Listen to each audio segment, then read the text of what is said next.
நமது உறவு முறைகள் பற்றி மிகவும் சிந்திக்க வேண்டிய அருமையான பதிவு. அண்ணன், தம்பி, அக்கா, தங்கை, சின்ன அண்ணன், பெரிய அண்ணன், சின்ன அக்கா, பெரிய அக்கா, சித்தப்பா, பெரியப்பா, அத்தை, மாமா, மச்சான், மச்சினி, அண்ணி, கொழுந்தனார், நாத்தனார், தாய்மாமன், சித்தப்பா பையன், சித்தப்பா பொண்ணு, பெரியப்பா பையன், பெரியப்பா பொண்ணு, அத்தை பையன், அத்தை பொண்ணு, மாமன் பொண்ணு, மாமன் பையன். இது போன்ற வார்த்தைகள் எல்லாம் 2050க்கு மேல் யாருடைய காதிலும் விழாது. யாரும் கூப்பிடவும் மாட்டார்கள்.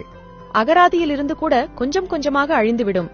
காரணம், ஒன்னே ஒண்ணு, கண்ணே கண்ணு என்று ஒரே ஒரு குழந்தை மட்டும் போதும் என்று முடிவெடுக்க ஆரம்பித்ததுதான்.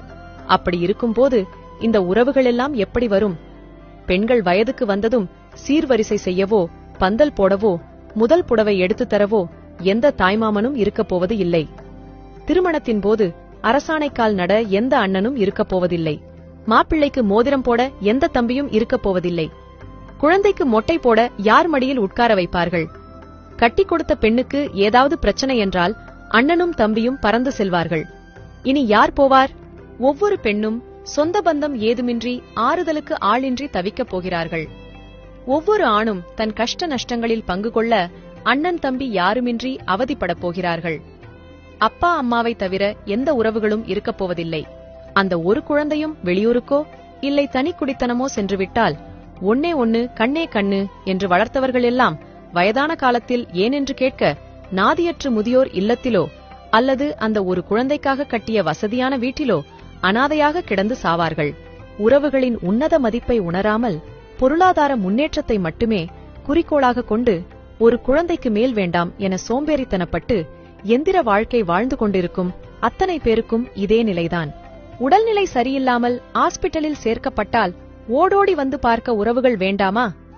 சின்ன சின்ன விஷயங்களுக்கெல்லாம் எனக்கு உனக்கு என்று சண்டை போடும் அதே குழந்தைகள்தான் வயதான காலத்தில் அப்பா அம்மாவுக்கு ஏதாவது ஒன்று என்றால் நான், நீ என்று ஓடி வருவார்கள். கணவன், குடும்பம், குழந்தை என்று உயிரை விட்ட பெண்கள் கூட பெற்றோருக்கு ஒன்று என்றால் அத்தனையும் தூக்கி எறிந்துவிட்டு முதலில் வந்து நிற்பார்கள். ஒரே ஒரு முறை உங்கள் கடைசி காலத்தை நினைத்து பாருங்கள். பணமில்லாத ஒருவனை அனாதை என்று யாரும் சொல்வதில்லை. ஆனால் உறவுகள் இல்லாத ஒருவன் எத்தனை கோடி வைத்திருந்தாலும் அனாதைதான் என்பதை மறந்துவிடக்கூடாது. கார், பங்களா, வசதி வாய்ப்புகளுடன் ஒன்னே ஒண்ணு, கண்ணே கண்ணு என்ற பெயரில் உறவுகளற்ற ஒரு அனாதையை வளர்ப்பதற்கும் வயதான காலத்தில் நாதியற்று சாவதற்குமா இவ்வளவு பாடுபட்டு ஓடி ஓடி சம்பாதிக்கிறீர்கள்? சிந்தியுங்கள் மக்களே. ஆணோ பெண்ணோ குறைந்தது 2 குழந்தையாவது பெற்றுக் கொள்ளுங்கள். அனைவருக்கும் பகிருங்கள்.